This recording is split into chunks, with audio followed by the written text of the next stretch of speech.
I was too in love with him to think of anyone else. Hello, my name's Kay Anderson, and you are listening to Lost Spaces, the podcast that mourns the death of queer nightlife. Every episode, I talk to a different person about a venue from their past, the memories that they created there, and the people that they used to know.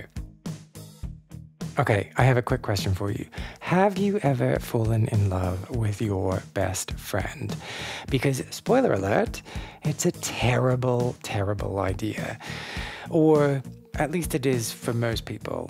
Though I suppose it's not really something that you've got much control over. You don't really decide to fall in love with someone, do you? Anyway, my guest this week, singer-songwriter Benjamin Koll, happened to do just that, falling in love with his childhood friend, no less. And so by the time he managed to overcome that, process that, figure out that nothing was ever going to happen and he needed to move on, he was chomping at the bit to explore the queer scene. And it sounds to me, from our conversation, that he landed in just the right place, a welcoming bar in Valencia, Spain, which was called Central. So we got up to talk all about Central and why it was so important to him. And along the way, we also talked about the growing visibility of the bear community and what it's like to follow your passion. Let's get into it.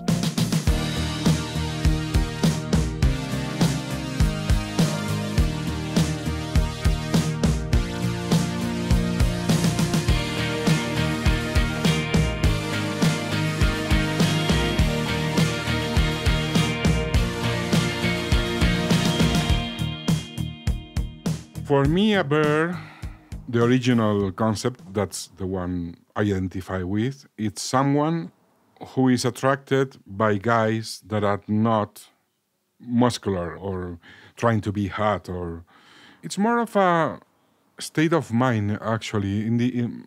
Along the years, the bear community is more accepting. Everybody is welcomed, even women. We don't care. We don't really... I love that. Even women? Yeah. Sorry, that may have sound... So being a bear is a state of mind. I think so. Nowadays, it's what I think. And that state of mind is what?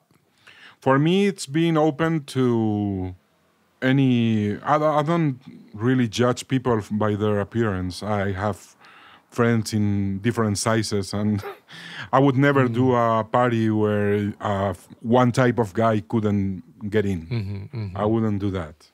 That's my state of mind at this moment. I'm open to anyone who wants to share any experience without, excluding anyone. Yeah, so it's like that body positivity. Yeah.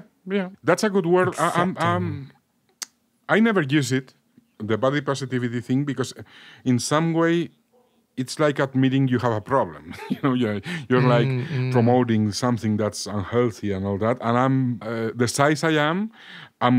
You can see my lab tests and they're perfect. I don't have any cholesterol, high levels or anything. I can be like this and be healthy. And many people is like that. Others don't. Others take this too far, or there are many. Well, that's freedom. There are many sides to this coin. My personal experience and my view of this is you don't have to be pressured of the way you look. You have more to offer, as a person or as what's here is more important. Yeah, but... We're also cuddly. That's another thing. Bears are cuddly. Before we get on to the cuddling, I want to hear about the cuddling. It's really interesting that you brought this up about body positivity and that term being potentially problematic or being an indicator that reclamation is needed when maybe reclamation isn't needed. What would you use as an alternative? The other day I was talking with a straight friend. She's a lady. And we were talking about this labeling thing. And I was like, have you ever heard of anyone that comes into a party and says, hello, I'm Tom, I'm straight? No, that's stupid. It's like, But who cares? do you know people who go in and say, hello, I'm Tom, I'm gay? Yes, or Really? hey, this is Tom, he's gay. Ah, okay. Well, I've heard Why? that before. Yeah, it's like, hey, this is my friend Tom, and he's gay. And I'm like, why do I need to know that? But is it like you two should be best friends because he's gay and you're gay?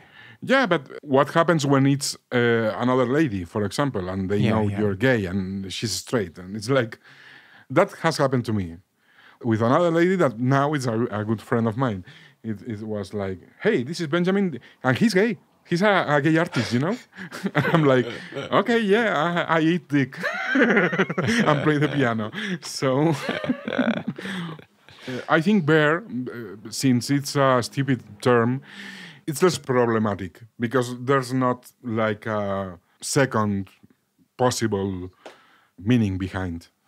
Yeah, it's not like subverting stigma. It is just what it is. It's not something. It is something. Is that what it's you something, mean? and that's and if you need a label, that could work. But there's an element of hairiness that's involved to be a bear, isn't No, there? not at all. No? There are hairy bears, but there are also hairless bears. Many chubby guys, they don't have any hair in their body, and that. Are they not sea lions? Yeah, maybe. You know, there are people into that kind of labeling, and there's plenty of that. They have labels for every aspect. It's exhausting, but amazing. Yeah, but it's exhausting if you need them. I don't really use them. I don't need them. For me, as I said, it's more a state of mind. So a bear could be someone thin or big or hairless, or even there are women that are now identifying as, well, mama bears and all that. I had a lesbian friend in Chueca, in Madrid. She was the bartender on one of the bars, and she was the hottest big guy I've ever seen. She was so hot, and I was like, how can you be a woman? It's like, you're too hot. Okay, I'm sorry I keep asking questions about bearding. No. Mm-hmm. You've said you're not comfortable with labels, but you did start this conversation by introducing yourself as a bear. Yeah, it was a funny thing to do. I think it's easier to give you a parameter and then start the conversation from that. But it's not something I would say in my normal life. Of course, the context. Yeah, okay. Mm-hmm. Yeah, I find labels, it's such a confining yet helpful way of processing the world. But the thing is, many people, I don't know, need them, or it's something that helps to put context to a conversation. That's why I was saying it's more of a state of mind, because it's not something that I really find necessary. But maybe it's like a short way of saying, hey, you won't find here this kind of judgment or this other, I don't know. Yeah, absolutely. I'm fascinated by the commodification of humanity that's happening at the moment, and that we're all in this position, well, not all of us, because some of us don't use social media, but those of us on social media, those of us on dating apps, those of us in any way putting ourselves out there into the world, we are trying to communicate as quickly as possible why we are valuable and what box you can expect to find us in. And I think that does really weird things to your self-perception, because you're limiting yourself in lots of ways, right? You're saying, I am this, therefore I am not this. And you're not open to the possibility of one day being the other thing. Yeah, I think, maybe those labels were an easy way of not losing time, and getting to the point. And in some way, we all take for granted that we are more than a label, but that's a starting point. I see it like that. It's a starting point. Yeah, but what I'm worried about is that somewhere along the line, we've forgotten that it is just a starting point, and we think that it should be representative of everything about our being. Well, there's always people for everything, so there will be people that feel that way and others that will right outside the lines. We need more of those people outside of the lines, I think. Oh, yeah, we need that, but they will not be encouraged by Facebook or Google or anyone. Okay, so we've gone a bit off topic. We were talking about bears, we were talking about beardom. I cut you off when you said that one of the most important parts of bear culture is cuddling. Yeah, well, there are different types nowadays, but for me, I identify into the cuddling type of bear. There are bears that are closer to the leather scene, so they are more, I wouldn't say violent, but more tough and serious and, dominant maybe, or in the other side, more passive or submissive or that. For me, I like my world to be kind, and I like kindness. And I think that that's a quality that some part of the bear spectrum allows me to experience with other guys and to be easier connected with that kind of sensibility. I think we need a lot of more kindness in this world because everything is too violent and too, people are angry. And I understand that they have reasons to be angry and all that, but it's more of attitude towards life, And giving a hug is something that doesn't cost money or time. It's a moment. And it can really change the day for another person. So that's something that I found more in the bear community than in, for example, the muscle community. I have friends in the muscular community, and I'm really sorry for them because it's a very tough community to be in. They are very judgmental, and everything it's heightened in another way. It's another culture, another thing. But you don't stand around hugging, do you? Well, it's not like I'm hugging trees or unknown people in the streets. No, but like if you go to a bar, are you just like, hey, let's have a hug? Yeah, you could do that. The thing is, our community is not that big, and everybody, in some way, it's connected to others. And it's not strange that you get to a place and you get introduced, and it's like, hello, hello, and you give a hug.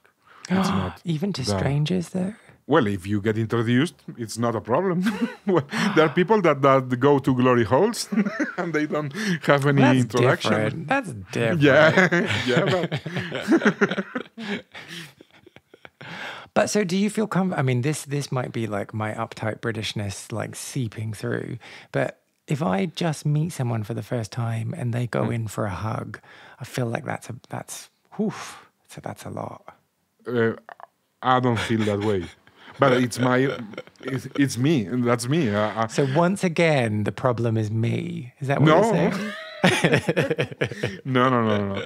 That's your choice, Yeah, oh yeah, absolutely. Yeah, I just make the situation awkward by pulling a face and my body stiffens. Yeah. No worries. So we're here today to talk about Central. Yes, that was the Bear Bar. It was a small place. It was not very big, but the secret, the perfect thing about it was Kike, the owner, that was also one of the bartenders. He had this philosophy that anyone that came inside the bar, he would find out his name, he would talk with them, know what they were about, why are you here? Are you from here? What are you looking for? And he will always introduce you to another person. Aww. Who you would then hug. Yes, for example, or take if there's any chemistry, you could do more things, But the thing is, he always was striving for those connections. He was always introducing you to people, and anyone that came into the bar, it was welcome that way. Oh, that's wonderful. So that's part of that philosophy. I was telling you, maybe he put that in my head, that everyone had to be comfortable at his bar. And he learned what you drank, and you didn't have to ask for anything. He invited you to the third drink. It was very welcoming. He was building a community. And that's something I loved about that place. Because in a year, I ended up meeting a lot of people and friendships that lasted. Okay, so let's paint the picture a little. So you moved to Valencia in 1990 and you were in your early 20s. You'd just given up DJing. What was going on for you? Like, what was the plan? Like, why Valencia? Yeah, I got into DJing because I wanted to do. I had always wanted to play piano, but my family couldn't pay for me to go to classes because it was far away from the little village we lived on, and it was expensive. So it was out of the question. But the moment an opportunity arose, I began to play music at friends' parties and all that. And that's why I was hired to a club, because they heard me on a party. They liked my taste and they just taught me how to DJ, how to put in sync vinyl and all that. Well, the thing is, by 1990, I had reached all my dreams as a DJ. The dream club I had in my mind that was like a proto Ibiza big club. I was DJing there that summer, and I was making a lot of obscene money. I also had a radio show that lasted all those years, like 7 or 8 years. It was a national radio show, and I was playing music and all that. But the thing is, I wanted to do music, and it was like something that was calling me. And I knew that if I kept DJing, I wouldn't be able to learn, to properly learn. So there was an opportunity for me to get into a studio, a recording studio in Barcelona as an apprentice. And I was like, I quit everything, and I went to that studio. I was so hungry that in a month I was recording dialogues, and I was learning my way through ADR and sound effects and all that. And then they opened another studio in Valencia, and they sent me as the chief engineer there, just like half a year later, because I was studying I was always very hands-on studying, and I was studying very hard. They sent me there, and I was working at that studio. I had an arrangement with the owner. He allowed me to use the studio for my own musical recordings from 10 p.m. to 3 a.m. in the morning. So I was working from 12 p.m. to 3 a.m. every day. Wow. And I was like that, also taking piano lessons and singing lessons and acting lessons. I was 3 years like that. It was like going to the military service, because I was very obstinate. I wanted to learn. And when I felt I was ready, it was the afternoon, I told my friend, we need to go to a bar. We need to start living, because it's been 3 years lockdown. What? So you were in Valencia 3 years before you started going out on the scene? Wow. Yeah, because I was studying. My only free time was 4 hours on Sunday afternoons that usually I spent in the beach. And I had another friend that was studying art in art school. He was a close friend. Well, he still is a close friend. And we shared those years of extensive training and work. Wow. Wow, intense. Okay, so this next question is a bit crude, and it's a bit of armchair psychology. Tell me I'm wrong. Please feel free. Don't humor me just because I'm asking it. But something that you mentioned before about growing up in the AIDS crisis and staying away from having sex and from really immersing yourself in the scene is lingering in my brain. And so the question is, did you throw yourself into your work to avoid intimacy? No. The truth behind that, it's a mixed thing. It's not just one thing. I was in love with a schoolmate. Oh, what was his name? I will not say it. No, because no. He's straight. Hi, Pedro. Yeah. No, it's not Pedro. Just any but there was a Spanish-sounding Pedro. name I can come up with. There was a Pedro. He was very sexy. So Okay, but it's not Pedro. So it was No. Sebastian. yeah, obvious. That sounds so sophisticated. No, I fell in love with a school friend. I was like 12 when I met him, but it never happened. But I was madly in love with the guy. Then there was a chance. I will always remember. This is like a movie, you know. One day, because we were best friends and we did everything together, and I was madly in love with him, but I was not invasive. I was not like telling him, "Hey, I'm in love with you. I want." No, I was very respectful of his things and all that. So there was one day that I had been like DJing at a friend's party or something, and it was a Friday, I remember, and it was like six in the afternoon, and we were in the street walking, I don't know, maybe walking back home or something, and he was always very handsy, you know, very like grabbing me or very, and someone came by us and told him, stop grabbing him, just call him your boyfriend already, and you know, like, and he was like, well, I might, and I'm like, oh fuck, and he grabbed my hand and told me, after dinner I want to talk with you. I was like, fuck. Almost fainted. Well, we went for dinner, and in Spain, the newscast, you know, the news program in TV was always at 9 p.m. While you were having dinner, 9 p.m. news. So, and everybody saw those news because at that time we only had 2 channels in Spain, 2 TV channels. So the opening story was, there's a gay cancer. We don't know how it spreads. You could get it just by holding hands, kissing, drinking from the same glass. But anyone that's gay, it's in danger, and you could die tomorrow. It was, you know, end of the world news, like that. Yeah. So we finished dinner, and I was like, fuck. We met. He came by my house, and we met in the street, and he looked at me and said, well, I'm guessing we will not be talking today about this. Oh. So I respect that, but I was too in love with him to think of anyone else. And it was like a platonic thing that kept going, become a habit, maybe. And we still talk. It's been a long time.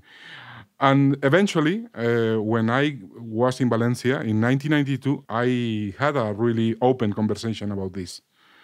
And I explained him everything. And I told him, I'm in love with you. And I can move on because you keep giving me false signals. Wait. Okay, wait.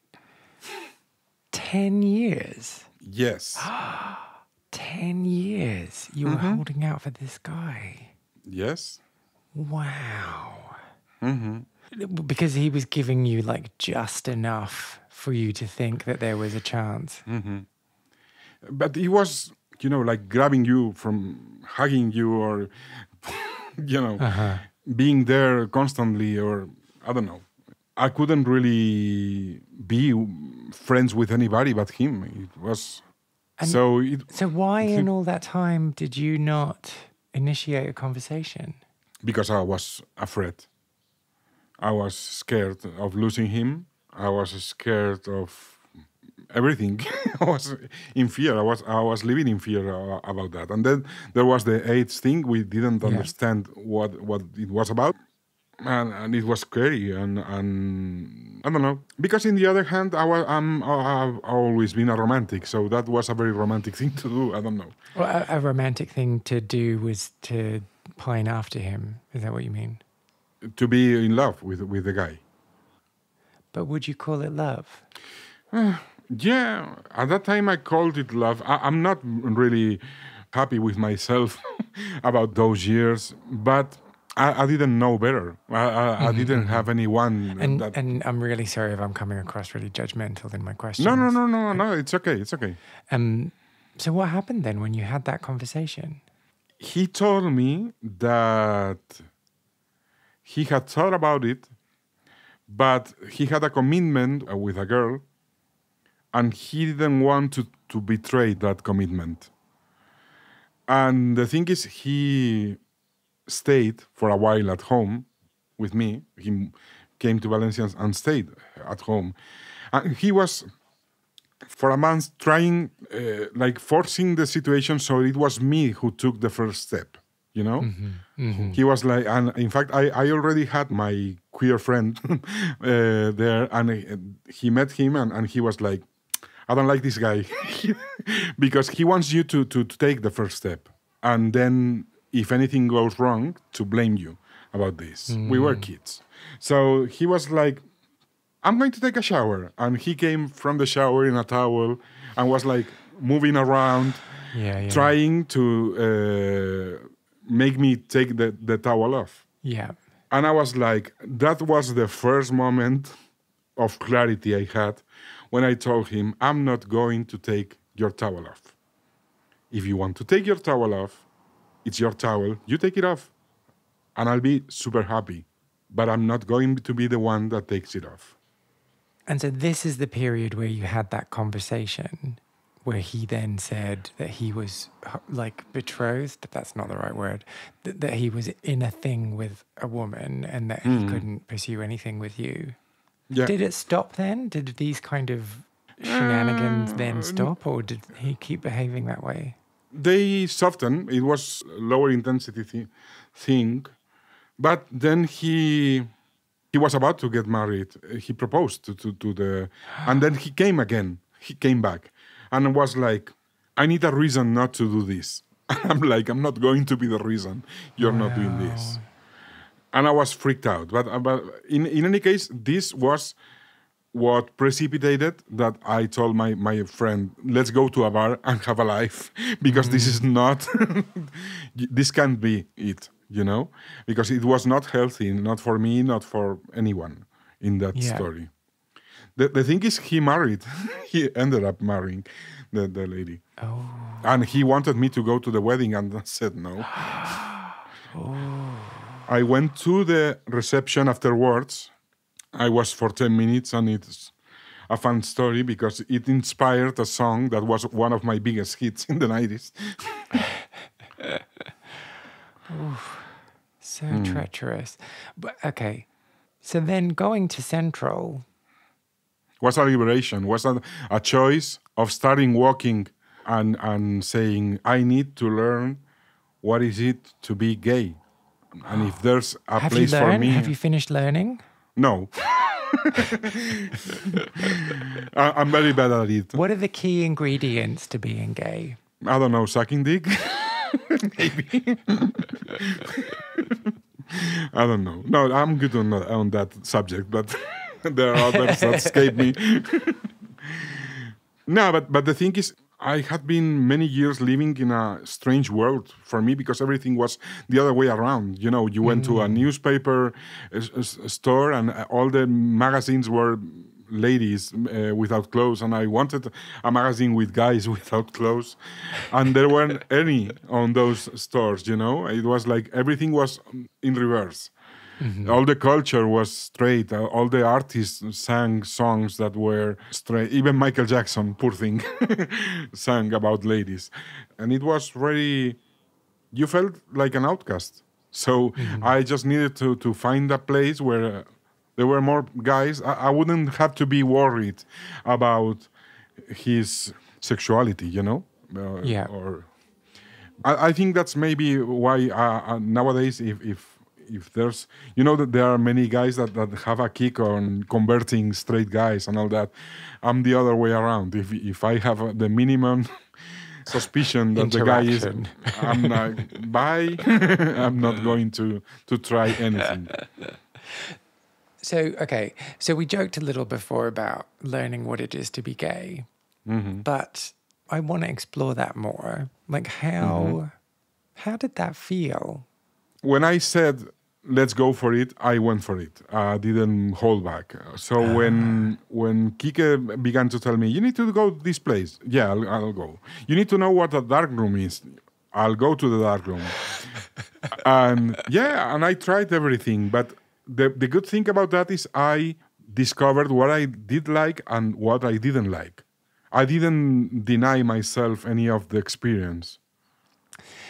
And this throwing yourself in at the deep end and just experiencing everything that you can experience, I think that's a really good approach because it helps you very, very quickly like figure out what it is you like and what it is you don't like. But there's a risk that you do too always much, rich. way too much. How did that play out for you? I had music, and my focus was on that, and I experienced things and all that, but I didn't do anything that would harm my purpose of becoming a music producer. Or Yeah.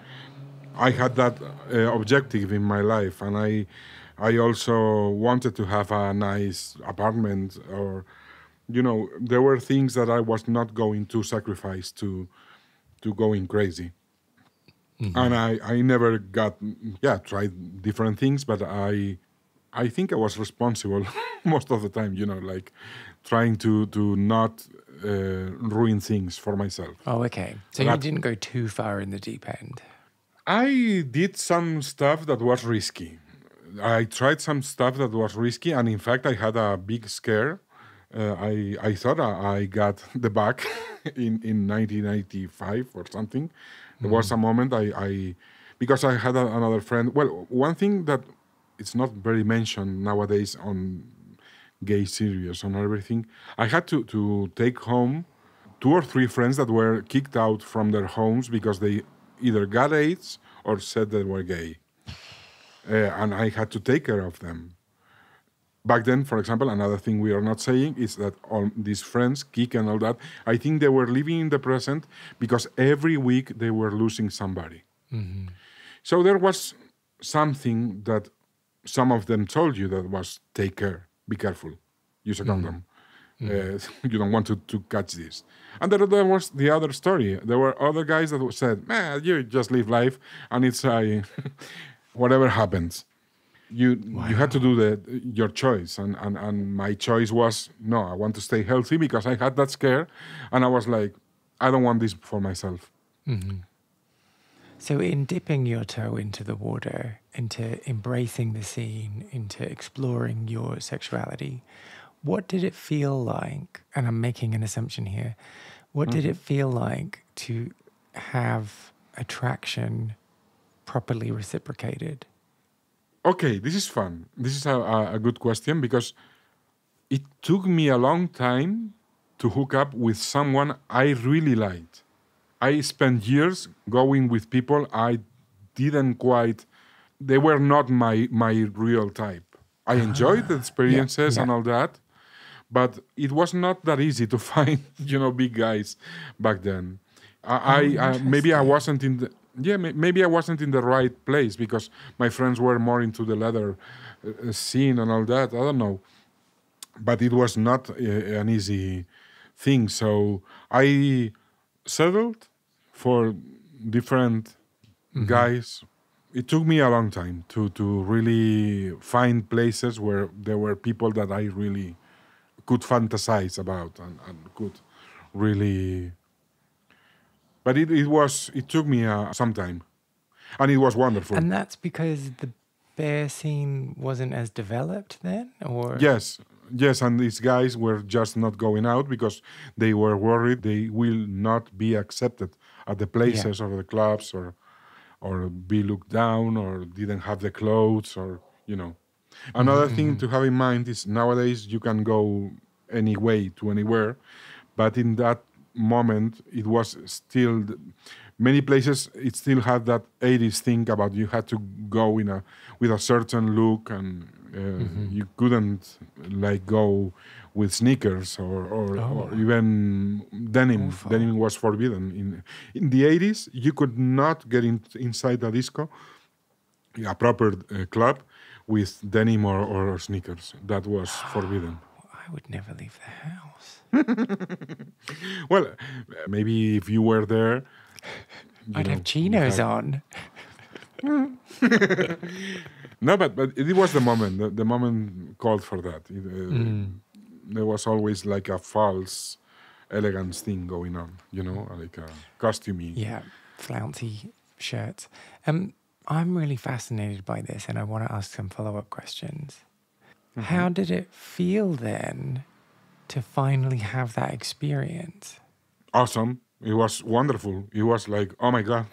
I remember, and this was Pedro. Oh gosh. I'm not sure if that's a good sign or a bad sign that me spouting off stereotypically Spanish names has ended in a successful match. No, it's a good sign. No, well, maybe you could also do a psychic podcast. But no, it was in 1997, I think. I moved to Madrid. And there was a Sunday, a tea dance in Madrid that was very popular at that time, the Shanghai tea dance. And I became part of that scene.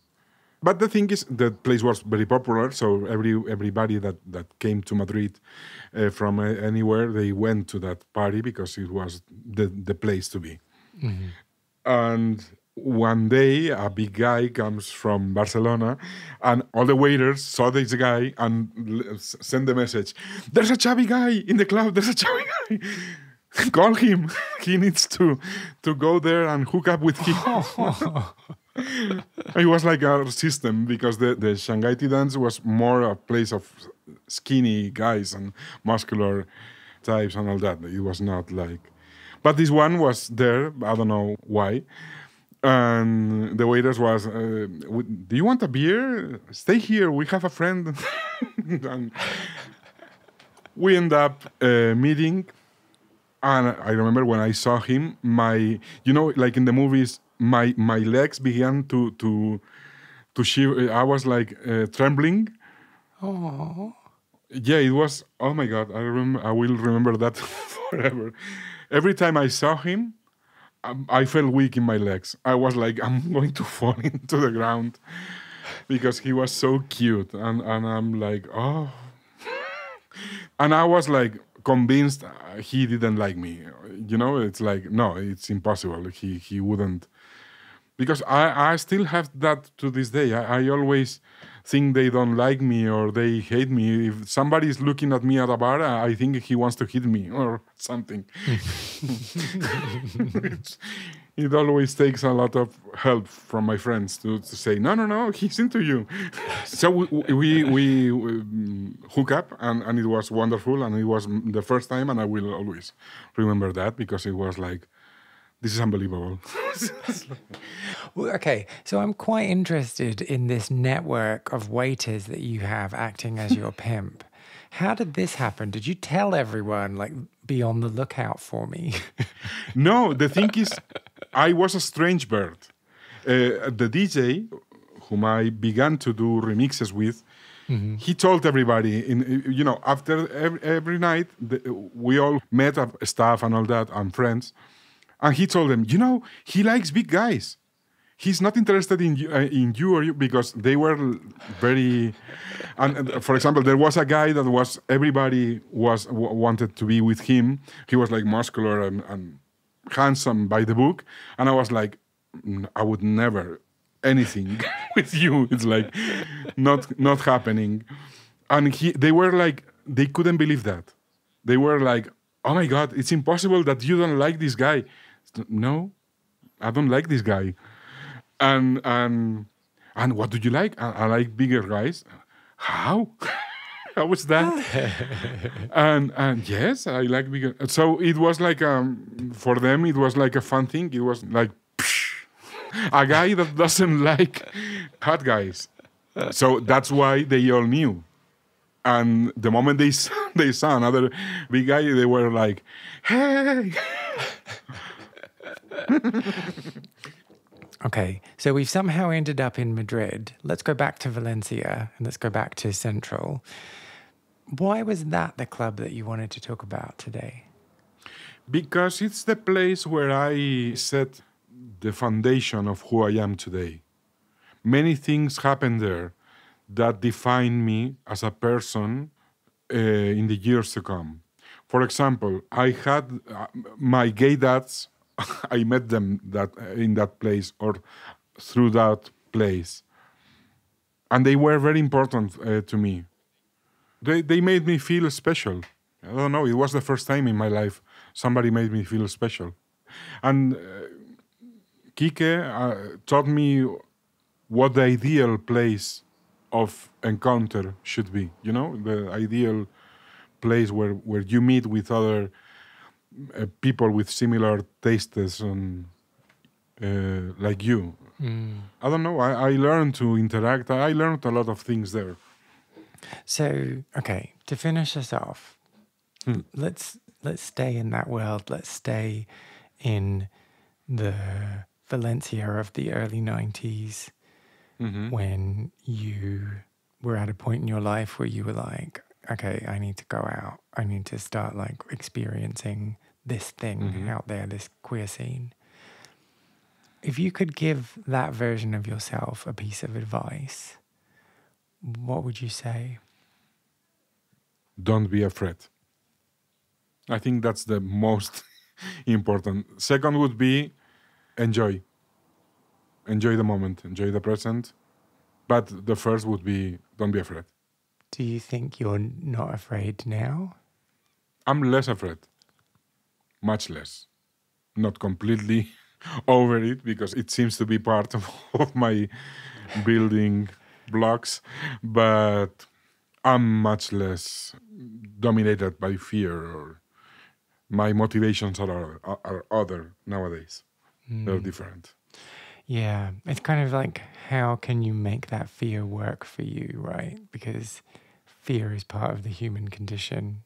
Well, maybe not for everyone, but it's there. How can you use it to fuel you? Yeah, in the end, I think it's about giving everything the power they need to have and not more. It's good to have a right amount of fear, but you cannot let fear dictate your choices. I think I am probably not patient enough with myself when I feel that fear. And rather than just being like, okay, I need to sit with this, or I need to move through this and experience this, I just chastise myself for being a wimp. I've been like that. I spent years in that space. But I don't know, maybe it was losing friends or something that put, it's like, no, I can't let this happen. It made me realize that this can be the last day you're here. So, and you never know. I just lost another friend 3 weeks ago from a heart attack. Shit. It was, shit. Yeah, and he was perfectly. It's the designer of the latest cover. He had a heart attack, and that's it. And it's like, can't believe he's not here, but he's not. So maybe that I've learned to use bad stuff in my life to propel me in the other way, you know? I'm not going to fall down. I'll go forward. Yeah. You know? Let's go forward. Do you have any memories of Central, or maybe clubbing from your own queer scene that you want to share? Well, if you do, why not get in touch? I want to create the biggest online record of people's memories and stories of queer clubbing, but I need your help. Go to lostspacespodcast.com, find the section Share a Lost Space, and then tell me all about what it is you got up to.